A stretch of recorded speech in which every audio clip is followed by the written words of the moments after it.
Hello friends, बहुत बहुत स्वागत है आपका मेरे YouTube channel UP government exam में।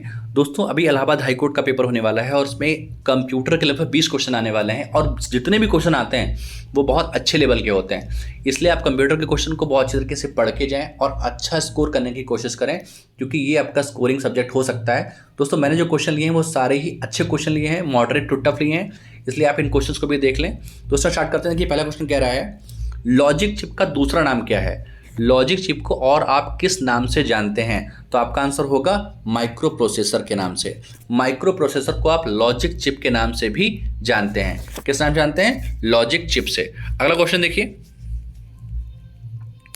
जब एक से अधिक व्यक्ति एक से अधिक कंप्यूटर पर एक ही समय पर कार्य करते हैं तो उसे हम क्या कहते हैं? तो किसकी आवश्यकता होती है? जब एक से अधिक व्यक्ति एक से अधिक कंप्यूटर पर एक ही समय में कार्य करते हैं तो उसे क्या कहते हैं, या किसकी आवश्यकता होती है? तो उसकी जरूरत होती है टर्मिनल की। अगर एक से अधिक, देखिए क्वेश्चन को याद कर लीजिए, क्वेश्चन को अच्छे से पढ़ लीजिए, क्योंकि समझ कर ही आपको याद होगा। क्योंकि ये सब्जेक्ट ऐसा तो है नहीं जो आप जनरली पढ़ते रहते हैं। कुछ ही एग्जाम ऐसे होते हैं जहाँ पर कंप्यूटर डिटेल में पूछा जाता है, इसलिए जहाँ जहाँ भी कंप्यूटर पूछा जाता है वहाँ पर क्वेश्चन का लेवल अच्छा रहता है, तो आप उससे समझ कर याद रखें। अगला क्वेश्चन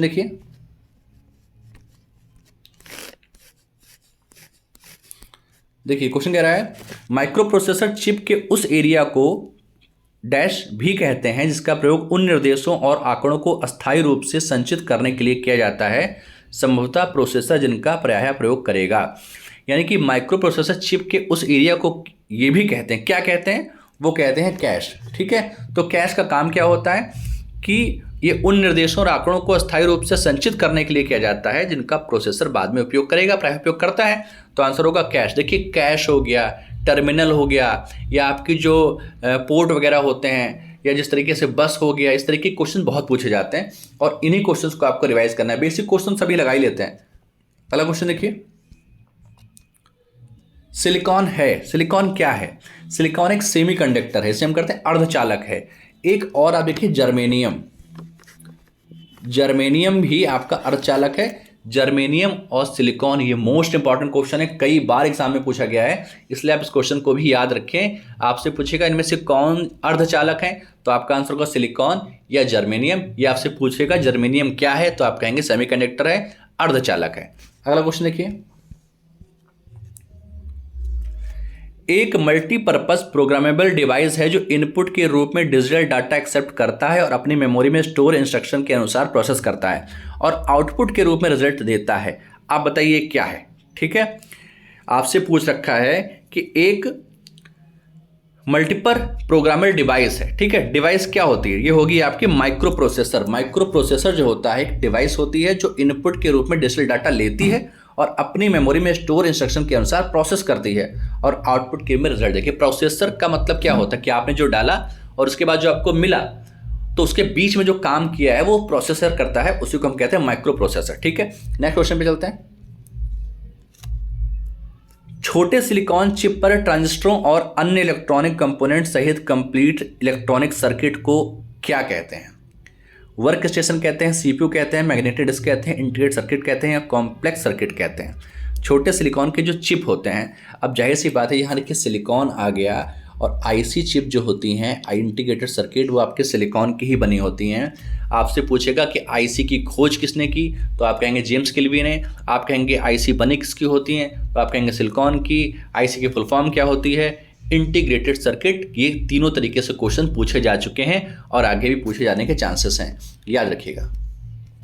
अगला क्वेश्चन देखिए, किस तरह का उपकरण डायोड है? डायोड जो है वो किस तरीके का उपकरण है? द्विपार्श्वी है, रेखीय है, आरेखीय है, एक ध्रुवी है? तो आपका आंसर होगा आरेखीय। आरेखीय का मतलब ग्राफिकल है। ठीक है, ग्राफिकल डिवाइस के रूप में यूज किया जाता है डायोड को। तो आपसे पूछेगा डायोड उपकरण किस तरीके का है? वो है आरेखीय है, ग्राफिकल है। नेक्स्ट क्वेश्चन देखिए, कंप्यूटर के संबंध में निम्नलिखित में से कौन सा कथन गलत है? कौन सा कथन गलत है कि इस तरीके के क्वेश्चन जो आपकी समझ पे आधारित हैं, आप सब्जेक्ट को कितनी अच्छी तरीके से जानते हैं, ऐसे क्वेश्चन सब बहुत ज़्यादा ट्रेंडिंग में चल रहे हैं, बहुत ज़्यादा पूछे जाते हैं। ये एक लॉजिकल मशीन है और सूचना को प्रोसेस करती है। बिल्कुल लॉजिक्स होते हैं कंप्यूटर में, तो ये बात बिल्कुल सही है। इनमें जो सूचना स्टोर की है उस तक पहुंचा जा सकता है। बिल्कुल, आपने जो स्टोर कर रखा है उस पर आप पहुंच सकते हैं। इसमें कोई भावोवेग नहीं होता है, फीलिंग्स नहीं होती हैं, बिल्कुल सही बात है। और अपनी कोई भावना या चाहत नहीं होती, ये भी बात सही है। यह अप्रतिबंधित ढंग से सूचना करता है, तो एक ही ऑप्शन बचा जो आपका गलत है और यही आपका आंसर है। यानी कि लॉजिकल मशीन कंप्यूटर होती है, सूचना को स्टोर करती है, भावावेग नहीं होते हैं, ये सारे काम कंप्यूटर से रिलेटेड हैं, पर इसमें अप्रतिबंधित ढंग से सूचना तक पहुंचना होता है, ये गलत तरीका है, यही गलत है आपका, यही आंसर है। अगला क्वेश्चन देखिए, निम्न में से कौन सा कंप्यूटर का बुनियादी कार्य नहीं है? कौन सा कार्य जो है वो बुनियादी कार्य? डेटा को स्वीकार करना बिल्कुल करेगा, इनपुट को स्वीकार करना बिल्कुल करेगा, डेटा को प्रोसेस करना ये भी करेगा, डेटा को स्टोर करना ये भी करेगा, टेक्स्ट को स्कैन नहीं करेगा, ये इसका बेसिक कार्य नहीं है। तो बेसिक कार्यों में आपसे पूछा गया है कि टेक्स्ट को स्कैन करना ये बेसिक कार्य थोड़ी ना है, बाकी सारे काम जो है वो बेसिक हैं, ये बुनियादी काम है, ये आपके होते ही होते हैं, पर टेक्स्ट को स्कैन करना ये बुनियादी काम नहीं है कंप्यूटर का, यही आपका आंसर है। अगला क्वेश्चन देखते हैं,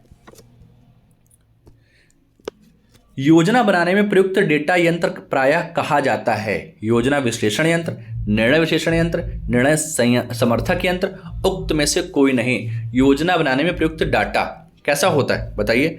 निर्णय विश्लेषण, ठीक है, डिसीजन मेकिंग जो होता है, ठीक है, डिसीजन मेकिंग मशीन जो होती है वो होती है योजना बनाने में प्रयुक्त डेटा यंत्र। आप कोई अगर बना रहे हैं तो डिसीजन मेकिंग आप जो बना रहे हैं उसको कैसे आउटपुट के रूप में आपको दे रहा है, तो आपका आंसर होगा निर्णय विश्लेषण यंत्र। अगला क्वेश्चन देखिए, कंप्यूटर के संबंध में निम्न में से कौन सा कथन ठीक नहीं है? पढ़ते हैं, उलझनपूर्ण समस्याओं का समाधान आसानी से किया जा सकता है, बिल्कुल किया जा सकता है, बड़े बड़े क्वेश्चंस को आप सॉल्व कर सकते हैं। प्रक्रिया की गति बहुत ऊंची होती है, बिल्कुल बहुत जल्दी सॉल्व कर देता है। स्मृति तथा संग्रह क्षमता भी होती है, बिल्कुल स्टोरेज भी होती है। उच्च सामान्य ज्ञान के कारण अनुपयुक्त निर्देशों की संपूर्ति को स्वयं ही सुधार देता है। ऐसा कुछ भी नहीं है, आप स्वयं सुधार नहीं सकते हैं, आपको उसमें सुधारना पड़ेगा, क्योंकि उसके पास खुद का माइंड नहीं होता है, आपको खुद दिखाना पड़ता है। तो आंसर हो जाएगा आपका स्वयं सुधार नहीं सकता, यही आपका आंसर है, चौथा वाला आपका ऑप्शन हो जाएगा। नेक्स्ट क्वेश्चन देखिए,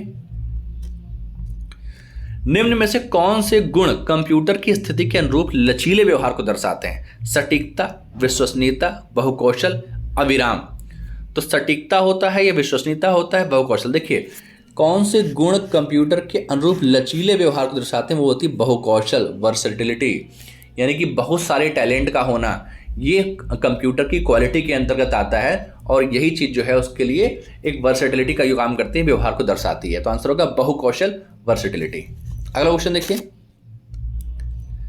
आंकड़ा को एक स्थान से दूसरे स्थान तक पहुंचाने के रूप को ही क्या कहा जाता है? अगर आप डाटा को एक स्थान से दूसरे स्थान पे पहुंचा रहे हैं तो वो किस रूप में जा रही है? वही तो सूचना कहलाएगी, वही सूचना है। सूचना एक स्थान से दूसरे स्थान तक पहुंचने को सूचना कहते हैं। डाटा एक स्थान से दूसरे स्थान पर गया, इसी को हम सूचना कहते हैं। नेक्स्ट क्वेश्चन पे चलते हैं,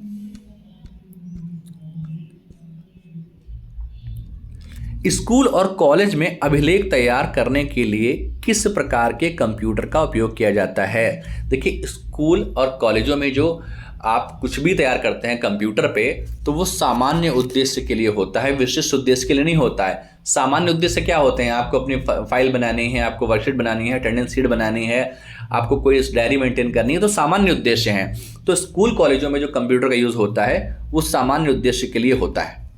अगला देखिए, विशिष्ट उद्देश्य कंप्यूटर का उपयोग। देखिए यहाँ पर विशिष्ट उद्देश्य पूछ रहा है, पहले वाले में सामान्य थे।